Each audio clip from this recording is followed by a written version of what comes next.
De Frederick Forsyth, Federico para los españoles, se ha dicho que es el primer escritor del mundo en su género, que es el fabricante de bestsellers que en todas partes arrasan en sus tiradas. ¿Cómo se consigue, Federico, bienvenido, cómo se consigue llegar a esa difícil facilidad de construir un bestseller?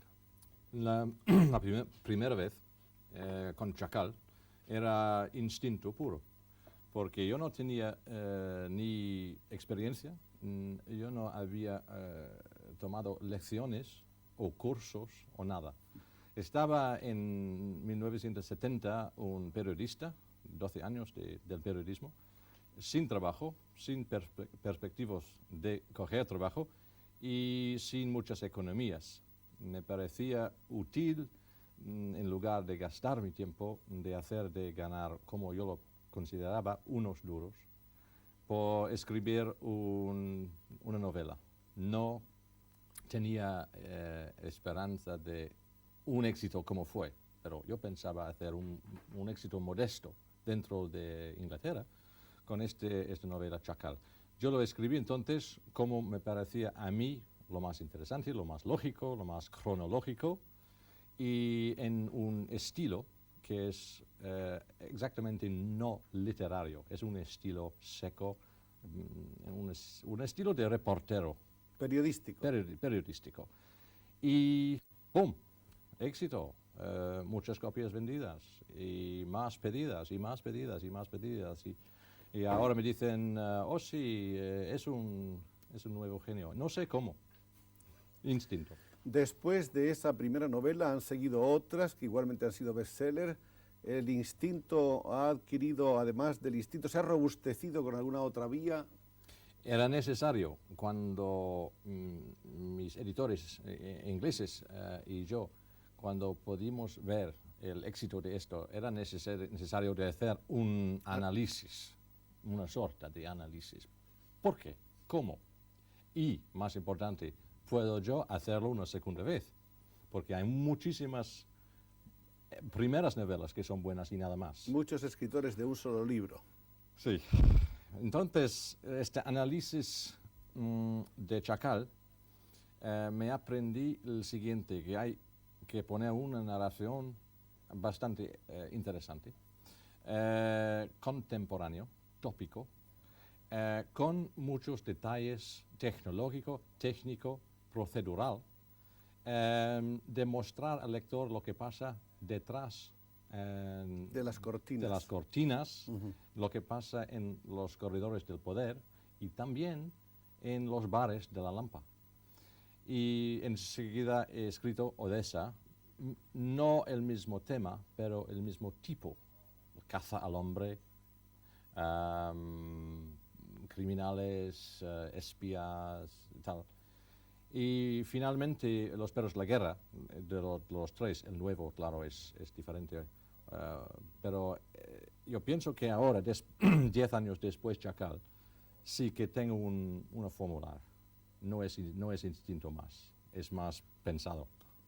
Da la sensación de que sus novelas son un poco producto de laboratorio, como si las tuviese usted muy meticulosamente estudiadas, resueltas en todas sus complicaciones hasta ir a desembocar en el final inesperado, ¿o no? Es la verdad que si hay un laboratorio, este laboratorio existe solamente aquí dentro.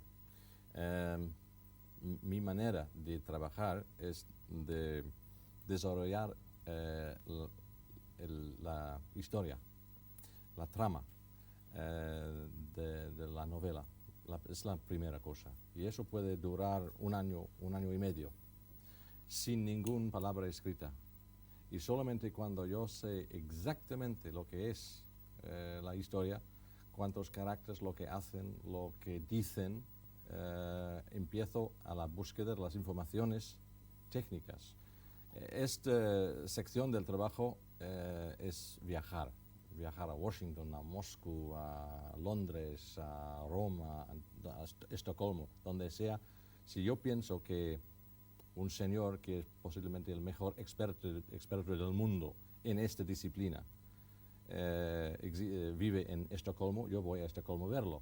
Y solamente cuando tengo todas estas informaciones, solamente entonces empiezo a escribir. Y cuando escribo es rápido, porque no estoy componiendo, estoy solamente dictando a mis dedos lo que deben escribir. Está claro que Forsyth no se pone a escribir hasta que no tiene la novela entera dentro de la cabeza. Esto es, nunca empiezo con puntas interrogativas en mi cabeza. Yo debo conocer cada carácter, cada acción, dónde esto pasa y los si personajes, Jerusalén o Nueva York, donde sea, exactamente lo que pasa en cada ciudad y los nudos no deben ser por casualidad, todo es planificado. de manera que todos los personajes, sus caracteres, las escenas, incluso los diálogos, los escenarios, todo está perfectamente previsto. Sí, y por eso los caracteres no son muy profundos, son superficiales, yo lo admito, porque si yo gastaba 100 páginas por describir muy profundamente un carácter, sería por perder el ritmo de la acción. ¿Y qué es lo más importante en un thriller? En este género de novela, en un thriller, la acción, el ritmo, la excitación por el lector debe ser el rey. Y carácter, su desarrollo es secundario. Entonces mi carácter no gasto mucho tiempo a describir mis caracteres.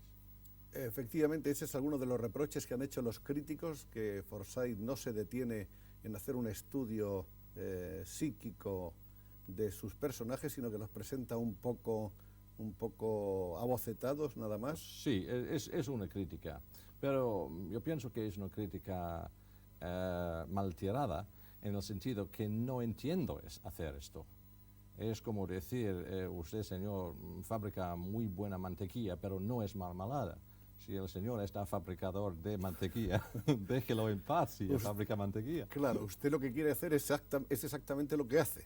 Sí, un thriller es un género de novela. Sí. No es una novela psicológica, no es una novela romántica, no es una novela histórica. Debe cumplir un deber, excitar, coger el lector, conducirlo de página 1 a página 500, que sea, y esperamos, él quiere continuar, porque el ritmo de la acción lo empuje a continuar hasta la última página. Con 100 páginas en el medio, describiendo el carácter de señor Smith, él podía perder interés. O sea que el libro, en vez de ganar, perdería.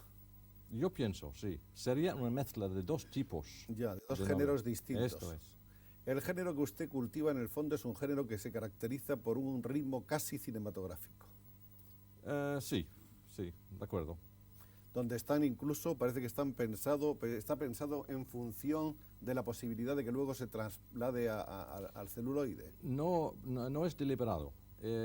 Yo envisajo una acción en mi imaginación. ¿Usted la imagina, la ve? Esto es.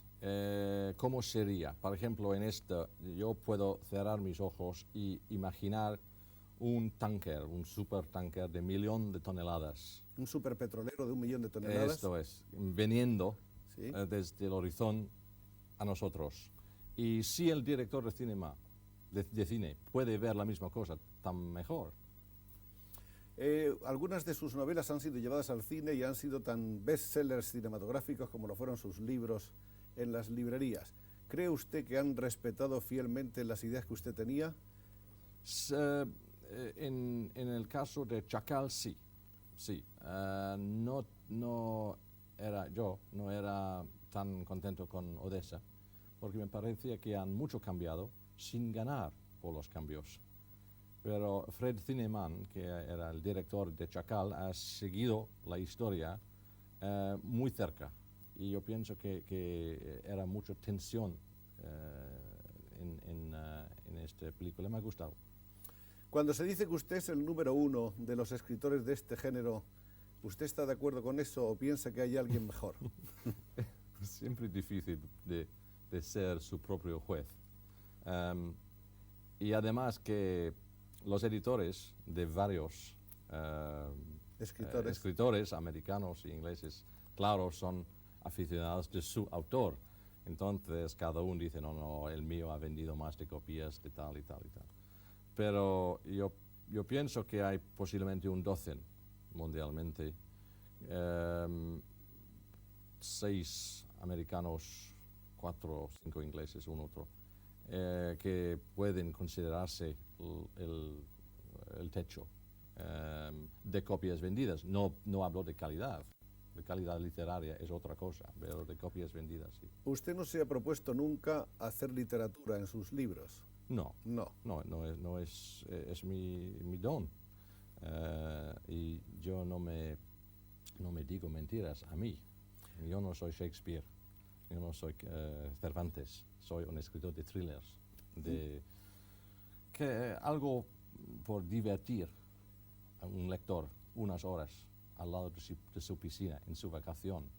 Y mis ambiciones no es llegar a las academias ni al Parnaso. Esto es. En este libro, sin embargo, Génesis de una leyenda africana, la historia de Biafra, que es más bien un libro de reportajes, es un libro periodístico, usted se detiene más en el análisis de los personajes, nos da más profundamente una descripción de cómo son cada uno de ellos, y en cierto modo está usted tomando partido. Ahí está actuando no de una manera neutral como en el resto de los libros, sino como un testigo que toma partido por una cosa, ¿no?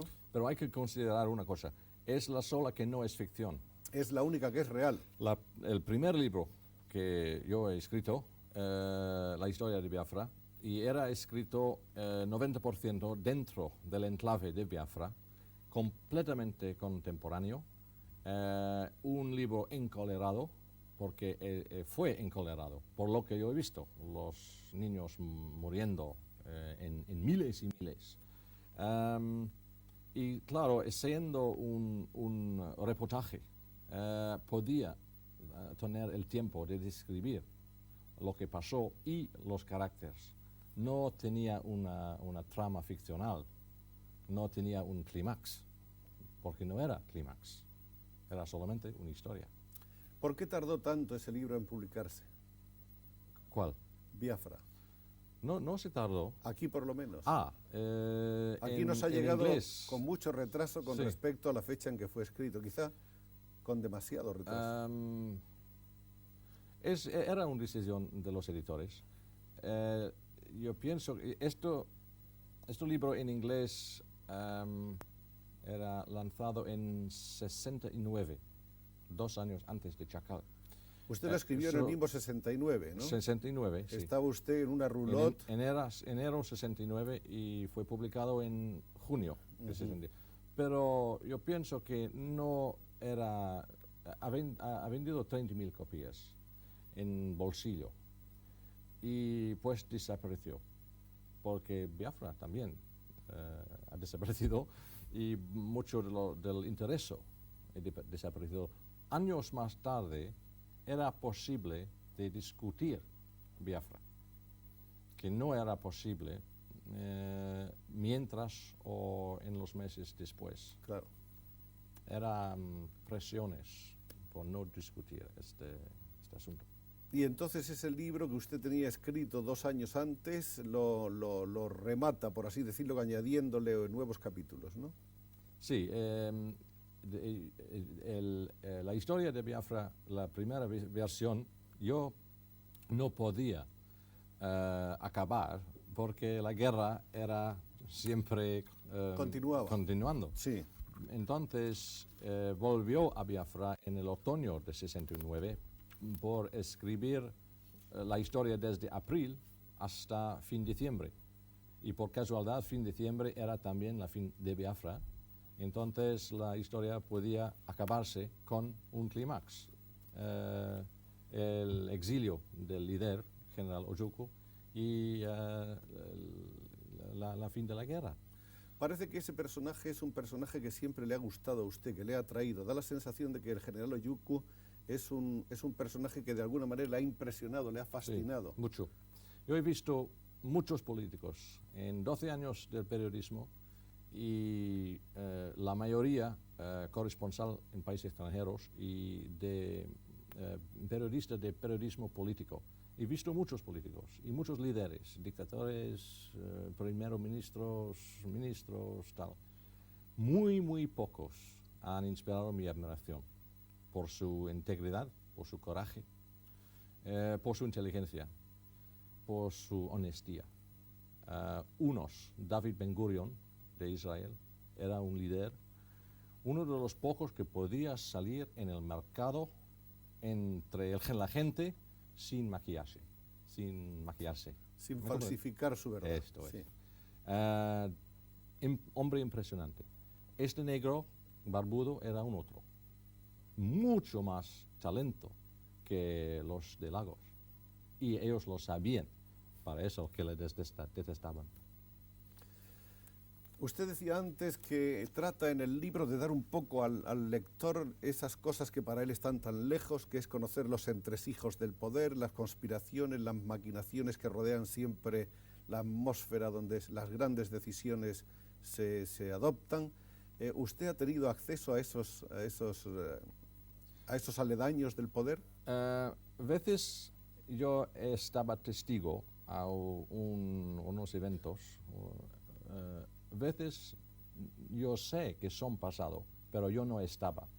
En este caso lo que hago es de buscar alguien que estaba, posiblemente retirado del trabajo, y de charlar con él, pidiéndolo, dígame cómo fue, cómo estaba, qué pasó este día, tú estabas, yo no estaba, dígame cómo estaba.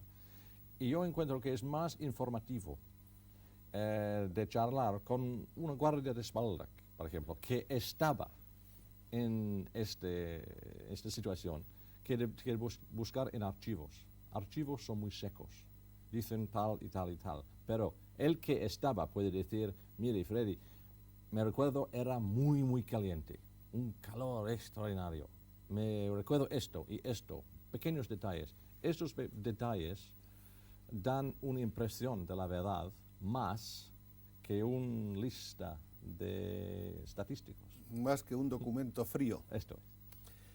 Hablando de documentos, se ha dicho... ¿Permites que fumo? Sí, claro, puedes hacer Gracias. lo que quieras. Se ha dicho que Frederick Forsyth reúne siempre una cantidad enorme de documentación sobre cada caso, sobre cada novela, y que los documentos son tan importantes que ha tenido en ocasiones que someterlos a la custodia de un notario. ¿Eso es cierto? Yo tengo mucho menos documentación que se imagina. Yo traigo la mayoría de mi información en mi cabeza. Tengo un libro de direcciones que sí que podía tener un cierto valor porque hay hombres de Estado, mercenarios, un poco de todo dentro. Solamente una vez yo calculaba necesario de tomar unas informaciones y consejarlos a mi abogado, que tiene una caja fuerte muy impresionante abajo de su oficina, y hasta hoy queda este dossier ahí dentro. Vamos a contarles ahora quién es Frederick Forsyth, aparte de ser el autor de los libros más famosos de la época. Él nace en Ashford, condado de Kent, al sureste, exactamente en Inglaterra, el 25 de agosto del año 1938. Creo que es usted hijo de comerciantes. Sí, mis padres tenían juntos una tienda de ropas Sí. por mujeres. Ropas para la mujer. Sí. Y también se dice que ha estudiado usted español en la Universidad de Granada. ¿Eso es cierto? Sí, estaba en una escuela en Inglaterra y yo tenía un burso, ¿no sé si se llama burso? Una beca. Sí, Sí. y incluido era un parágrafo permitiendo a este estudiante de terminar o acabarse sus estudios con un curso en país extranjero de su elección. Yo tenía un muy gran interés, no de, yo lo admito, no de la idioma española, pero la corrida. Y por eso quería absolutamente dejar la escuela y venir a España por seguir los toros. Siguiendo los toros sí que aprendí español, pero no en un salón de clase, en una sala de clase. Más que en las aulas, ¿no? Yo pienso, sí, más corrientemente, que si había pasado 4 meses en 56, de enero hasta abril, en una sala de clases, sí que había posiblemente un conocimiento más clásico, más literario de la idioma española. Pero corriendo con otros teenagers de Málaga, después de los toreros, sí que aprendí, pero aprendí un andaluz de la calle que no impresionaba a mis profesores. ¿Y esa curiosidad que sentía usted por la fiesta taurina, de dónde procedía? De un libro, La muerte por la tarde, por Hemingway, que había leído con la edad de 15 años en Inglaterra, y para mí pensaba absolutamente, yo quería ver esta fiesta extraordinaria, que por un inglés es tan extraño, no existía nada como la corrida de toros en Inglaterra. Y yo supongo mi imaginación era fascinada para el prospecto de ver este espectáculo. ¿Le gustó el espectáculo? Enormemente, enormemente. ¿Y lo que hay alrededor también, los entrebastidores, Sí. la atmósfera? Con 17 años era para mí fascinando el toril, donde secuestran los toros antes de la corrida, de ser invitado de tomar un copito con un matador. Un matador increíble. ¿Qué otros idiomas estudió usted? ¿Qué otro sitio? Idiomas, lenguas. Idiomas. Perdón. No. Primero idioma francés. Mis padres tenían amigos franceses y siguiendo la guerra, cuando era posible de viajar, yo pasaba cada año mis vacaciones de verano, con esta familia francesa. Resulta que con 13 años hablaba bien, bastante bien francés. Enseguida alemán, después ruso en la escuela donde estaba, pues español, y en mi servicio militar he intentado de aprender italiano. Entonces, unos 5 idiomas. A los 17 años parece que era usted piloto de la Royal Air Force y dicen que el más joven de los pilotos de la aviación británica. Sí. ¿Por qué tan pronto? Pero, mire, en estos días era necesario por cada joven británico de hacer un servicio militar, normalmente con edad de 18 años. Yo, siendo salido de la escuela, tenía un año a gastar y 6 meses, 8 meses a gastar, y mi padre me dijiste que absolutamente no toleraba que yo gasto mi tiempo, y entonces por excepción especial me admitan a los 17 años y 6 meses. Resulta que 2 años más tarde yo estaba más joven que todos los otros en el mismo curso, que tenían 20 años, yo tenía 19 años. Por eso cuando nos dan las alas de piloto, estaba el más joven. Pero era una casualidad, nada de importante. ¿Fue usted piloto por vocación? No. Era la segunda cosa que me fascinaba. Después de los toros. Después de los toros, volar, pilotar aviones. Y tenía libros de aviones que había completamente memorizado. Todos los cazadores del mundo podía reconocer en un 10 de un segundo, 10% de un segundo. Era un ejercicio por reconocer por su plano todos los cazadores americanos, franceses, soviéticos, británicos, todos. En una décima de segundo sabía distinguir qué clase de avión era ese caza que pasaba por el aire. Sí, porque por un piloto de cazador es necesario de reconocer antes de tirar si es suyo o del enemigo. ¿Cómo se sintió atraído después por la profesión periodística?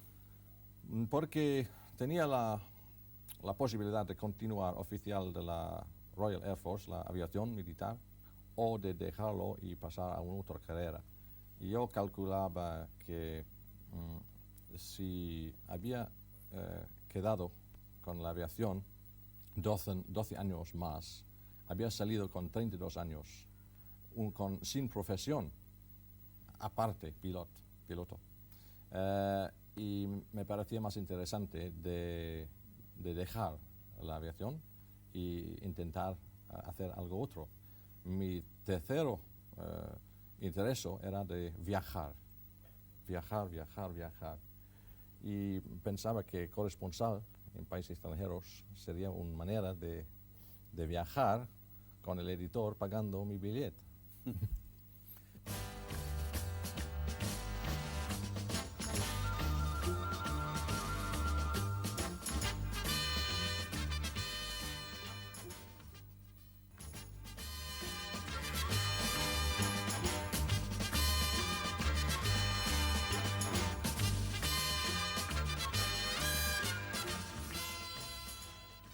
Usted ha conocido muchos mercenarios. Muchos, un docen, posiblemente 15 profesionales. ¿Cómo los ve usted? ¿Qué clase de gente es un mercenario? Es casi inclasificable. Inclasificable. Son distintos todos, ¿no? Sí, yo sé que hay una imagen del mercenario. En la prensa, sí, es siempre un tipo muy malo. Inspiración, dinero solo. En mi experiencia, el dinero no era la motivación primordial, porque lo que ganaban, por ejemplo, en Biafra, era mucho menos que habían podido ganar, por ejemplo, trabajando en un campo de petróleo, donde la paga es bastante alto. No, era más complicado. Vinieron de diferentes nacimientos, de diferentes padres, de diferentes naciones, diferentes idiomas, diferentes ideologías. La sola cosa común entre todos era el amor de la lucha, no del sadismo. Dos sí que eran sádicos, pero no, otros eran no más malo, no más cruel que cualquier sargento de un regimiento de paracaidistas. Pero tenían este amor por la aventura, por el aventura, riesgo. la lucha. Para la lucha como soldado, no como asesino. Cuando termina usted Chacal, sin embargo, a pesar de que el libro sería, como se vio, una explosión, le cuesta a usted trabajo encontrar editor. Va usted a uno y dice que no, el segundo tampoco, Sí, ni sí. el tercero, ni el cuarto. Sí, ¿Cómo se explica eventualmente, no sé, pienso que no estaban leyéndolo. Es normal cuando un autor sin ningún nombre conocido presenta un manuscrito. Él es dentro de 100. Uno entre tantos. Sí. Entre tantos. Porque hay manuscritos llegando a la puerta de cada gran editor cada día, cada semana. Montones. Y la mayoría sí. son no se pueden publicarse. Claro. Entonces, el mío no era diferente. ¿Cuántos ejemplares calcula usted que se han vendido de Chacal en el mundo? Me dicen los editores unos 8 hasta 9 millones. Ahí tenemos el segundo libro, que es Sí. Odessa. Odessa, para escribir cuyo libro Federico realiza una larga investigación sobre las actividades de los nazis sobrevivientes. ¿Cómo hace usted esa investigación? ¿Cómo llega a enterarse de que existe una organización que protege, por así decirlo, a todos los nazis que han escapado a las purgas y a las represiones Pues, de la posguerra? Empecé con una idea solamente de un tema. Me recuerdo, por ejemplo, el caso de Eichmann. Adolf Eichmann, rescapado a Argentina, era rapto por un comando israelí en 60 y colgado en 61 a Jerusalén. Y la idea me venía en la cabeza, ¿cómo viven estos cazadores profesionales o amateur de ex-nazis. Yo empecé a investigar y claro, sin mucho retraso me encontró a la puerta de Simon Wiesenthal en Viena, que me ayuda mucho y que me explicó cómo son salidos de Alemania a la fin de la guerra, sabiendo que estaban cazados, cómo pasan por esta calle hasta la puerta de Ostia o de Rimini, y desde Europa hasta la mayoría América Latina, Argentina, Paraguay. Mis fuentes, sources, fuentes de información, sí, estaban la administración del gobierno de Alemania del Oeste, a Ludwigsburg, Simon Wiesenthal mismo, y un otro que no puedo decir quién fue. Y desde ellos estas fuentes me han explicado que Rossmann, por ejemplo, que uno de mis fuentes me ha propuesto, en lugar, Freddy, de utilizar un nazi ficcional, ¿por qué no elegir un nazi real? Yo pregunté, ¿es posible? Sí, claro, es posible, porque hay por ejemplo, y me ha propuesto Rossmann. Rossmann no era ficcional, Rossmann era exactamente como descrito en este libro. Y es una ironía, una de las ironías de la vida, que finalmente la película de Odessa era pasado en un cine en un pueblecito de Argentina, y uno de los vecinos de Rossmann lo reconoció de la película y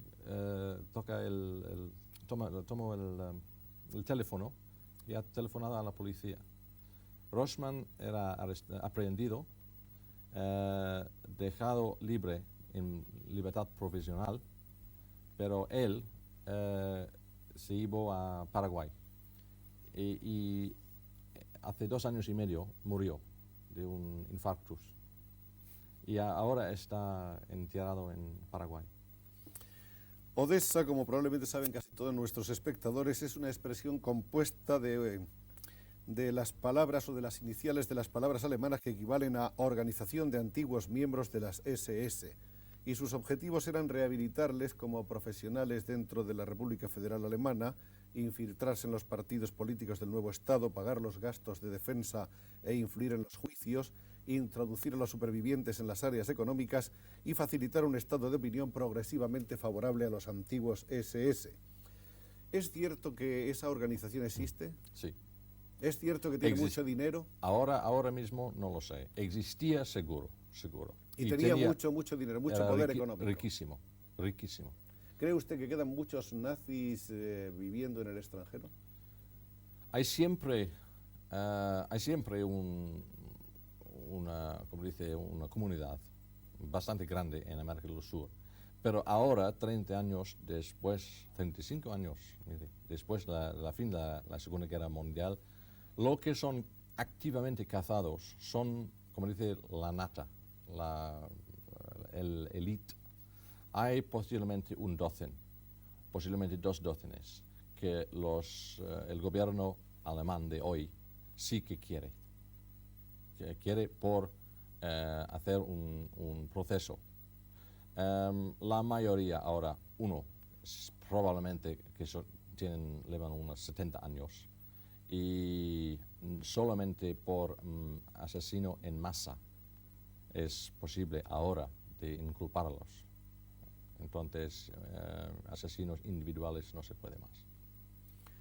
Nos dice Frederick Forsyth que él calcula que hay 1 o 2 docenas como máximo de grandes jefes que quedan todavía vivos de los nazis, todos están en los 70 años más o menos, y que les gustaría, a todos los que pueden ser inculpados de asesinatos colectivos, les gustaría al gobierno alemán todavía tener ocasión de procesarles.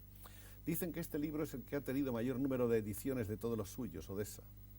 Sí, No, en España no, en España Chacal ha vendido más, pero Odessa ha conocido un gran éxito en América, donde, por ejemplo, la cuestión de nazis es muy popular, si quiere. Se ha hablado mucho también de las presiones que le han hecho a usted, de las amenazas que ha recibido en distintas ocasiones, en unas oportunidades de los mismos nazis, en otras oportunidades se dice que del Mossad judío. En realidad, ¿qué clase de presiones ha tenido usted? ¿Le han amenazado No. alguna vez de muerte? No. No. Preparando este libro, Odessa, muy pocos amenazas. No, unas cartas extraordinarias después del lanzamiento. Yo pienso que eran todas las cartas de personajes de la extrema derecha, y la mayoría sin nombre. No, la posición donde era veces un poco peligroso era preparando perros la guerra. Este mundo era más fatal que estos viejos tíos de 70 años. Mucho más peligroso, gente más joven todavía. Sí, y más dura probablemente, ¿no? Era cuestión de gente que eran operativo. Activos, sí. Activo a la hora de mis investigaciones y no 30 años antes. En el momento de la investigación estaban plenamente en el ejercicio de su capacidad y de su eficacia. Usted había dicho que iba a escribir 3 novelas, al parecer, y que después lo dejaba. ¿Por qué? ¿Realmente es muy duro el ejercicio de escribir o el ejercicio de pensar? No, la razón por qué yo dijiste esto era muy sencillo. Después de terminar el manuscrito de Perros de Guerra, había preparado y escrito y lanzado 3 novelas grandes en 40 meses y estaba muy cansado, tan cansado que cuando un periodista me preguntó, entonces, Frederic, el próximo, ¿cuándo saldrá año próximo? A este punto yo dije no, yo no escribo más, es finito, es terminado. Claro, después 5 años, hace 5 años, exactamente, casi al día, el lanzamiento de Perros de la Guerra en versión inglesa era en septiembre de 75 y del nuevo Alternative del Diablo exactamente el 15 de septiembre 79.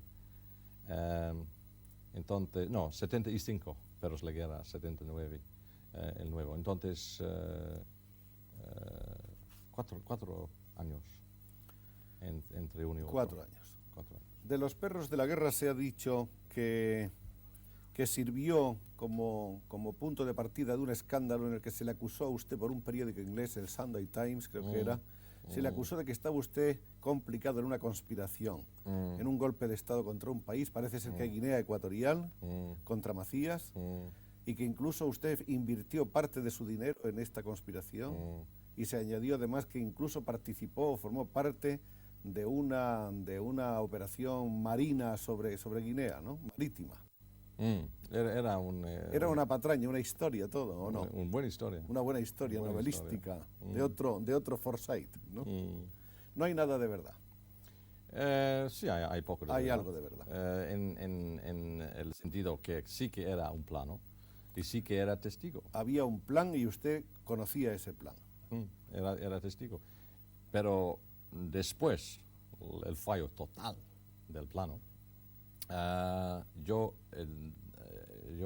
he dado a mi palabra a los señores que eran dentro del asunto, que si ellos me permiten conocer todos los detalles, yo nunca hablaré de ellos ni de lo verdaderamente ha pasado. Y hasta hoy tengo palabra. Pero lo triste es que, por lo visto, y aunque esto parezca un disparate, visto a la luz de la perspectiva histórica, Guinea no habría pasado etapas tan terribles como las que ha vivido con Macías si ese golpe hubiera triunfado, ¿no? Este plano de golpe nunca tenía una posibilidad. No tenía la menor posibilidad. No, la menor posibilidad.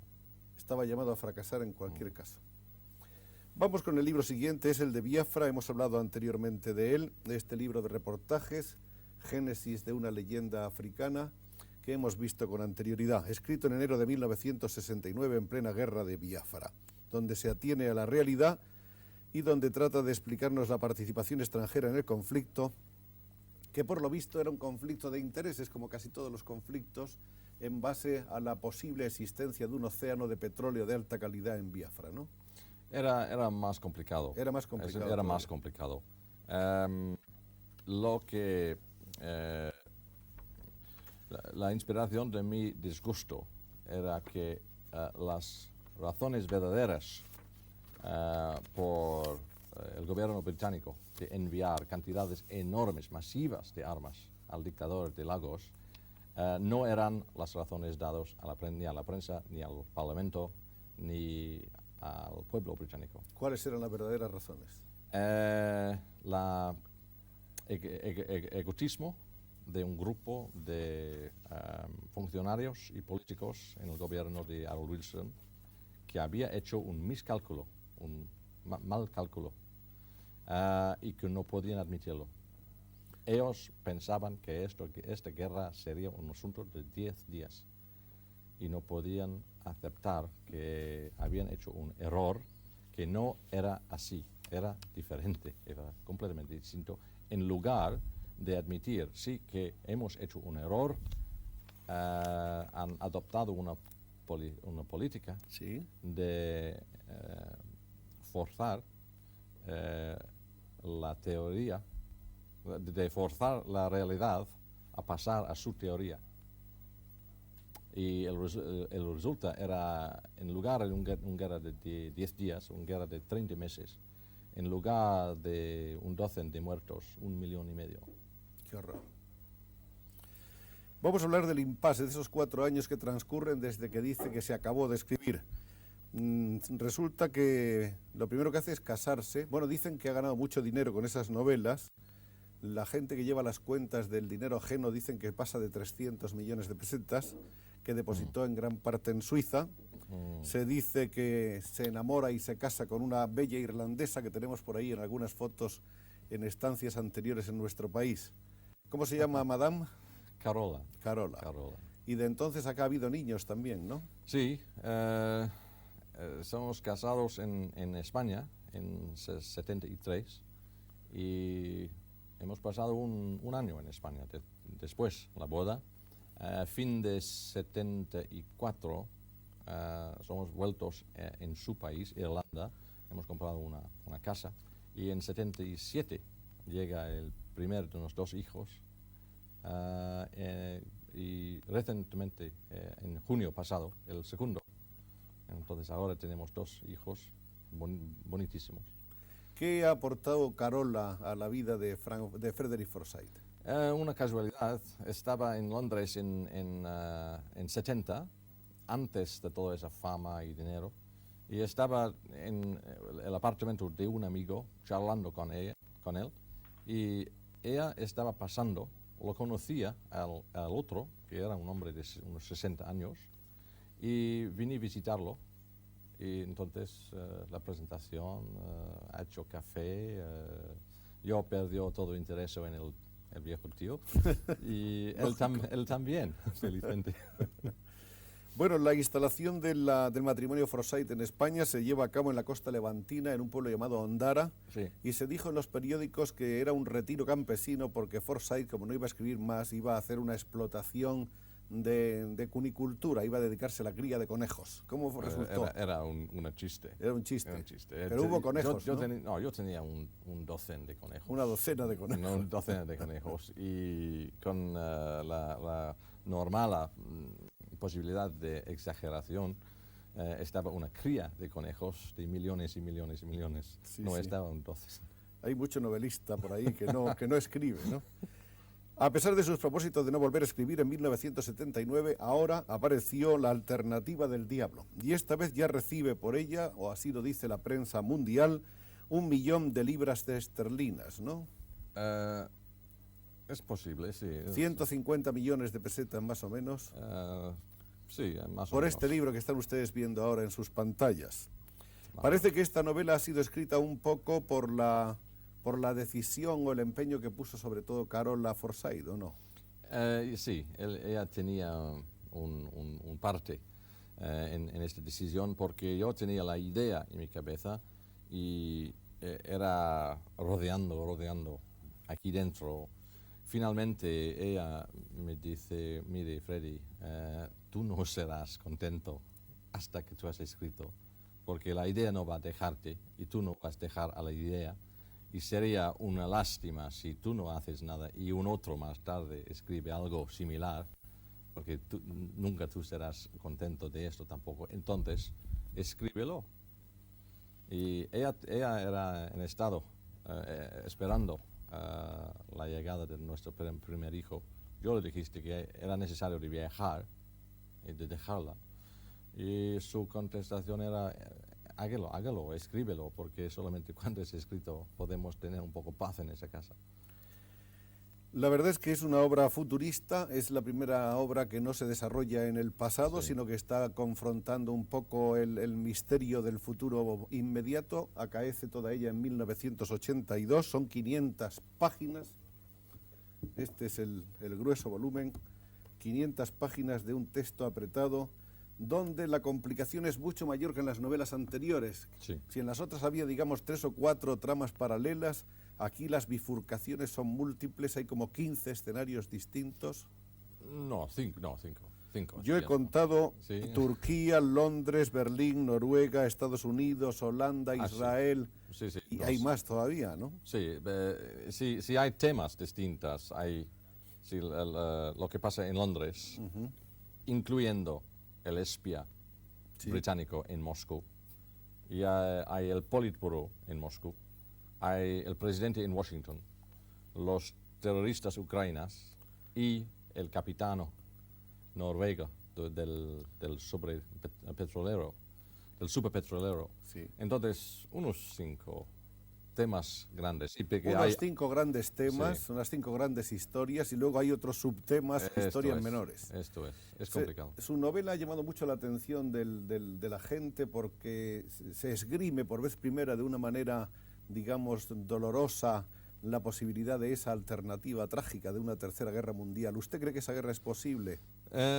Me parece que no es imposible. Pero el equilibrio del miedo, ¿quién se atreverá a romperlo? No, yo no pienso en este equilibrio del miedo. No. Poco. Menos posiblemente que algunos comentarios. Me parece que si 2 o 3 condiciones por casualidad coinciden en el mismo mes, posiblemente falta solamente un cerillo. No por hacer una guerra, pero por poner en camino una serie de eventos que conducen a una confrontación América-Rusia. Y yo estaba escribiendo en octubre del año pasado, hace 15 meses, pero ahora vemos que por ejemplo, los rehenes de Teherán son matados, y si enseguida de esto las presiones de la elección doméstica americana empujen al presidente de contestar con fuerza, y si un viejo en Teherán, en estado de pánico, hace un llamamiento. Sí, a Moscú por un apoyo, sería posible que un cazador americano mata a un cazador soviético en el espacio 13.000 metros encima del desierto. Pero esto sería muy, muy peligroso. Yo hablo solamente de un grupo de estudiantes que no pueden pensar a más que su Shah, que él vuelve a Irán, poniendo en camino una serie que nadie puede impedir, que continúa hasta un punto. Esto es posible. Esta es la tremenda alternativa, la incógnita, la interrogante que tenemos pendiente sobre nosotros y que deja así abierta un poco en su libro La alternativa del libro del diablo Frederick Forsyth. Supongo que vendrá otra novela andando el tiempo, porque no creo que vaya a decirnos el autor que de nuevo se retira a descansar. Ahora creo que está criando ovejas en lugar de conejos allá en Irlanda. Sí, un docen. Un docen, no una millones. Docena, no, una docena de un ovejas, docen. nada más que por el placer de tener ovejas cerca, palomas también, según creo, para que los niños puedan ver cómo vuelan esas aves deliciosas. Y hay otra cosa más, y es que se dice, porque la gente siempre dice cosas, sobre todo los periodistas que están estudiando en la vida ajena, se dice que Forsyth eligió Irlanda porque es el único país del mundo donde los escritores no pagan impuestos. Ha sido dicho. Ha sido dicho, ¿pero es verdad eso? En parte, sí. En parte. Pero yo puedo decir sinceramente que cuando yo iba a Irlanda no tenía intención o ambición de escribir más. Entonces era un parte, si quiere ver. La mayor parte era que mi esposa está de ahí, que quería volver, que es un país atractivo, muy verde, que la gente muy amable. Era la mayor razón. Sí, era un ventaja en caso que quería más tarde escribir más, que los escritores tienen un gran ventaja desde el punto de vista de los impuestos, sí. De los impuestos. Como Forsyth tiene solamente 40 años, 41 años, quiere decirse que tiene muchos libros por delante y que andando el tiempo habrá que volver a sentarse con él a seguir conversando, porque es un hombre muy cordial y muy simpático, que a pesar de que solamente aprendió un poco de español siguiendo a los toreros cuando tenía 17 años, ha sido capaz de estar aquí dialogando una hora entera y contándonos muchas cosas. Quedan muchas más en el tintero para otra vez. Muchas gracias, Federico. Hasta siempre y mucha suerte. Muchas gracias, Juan.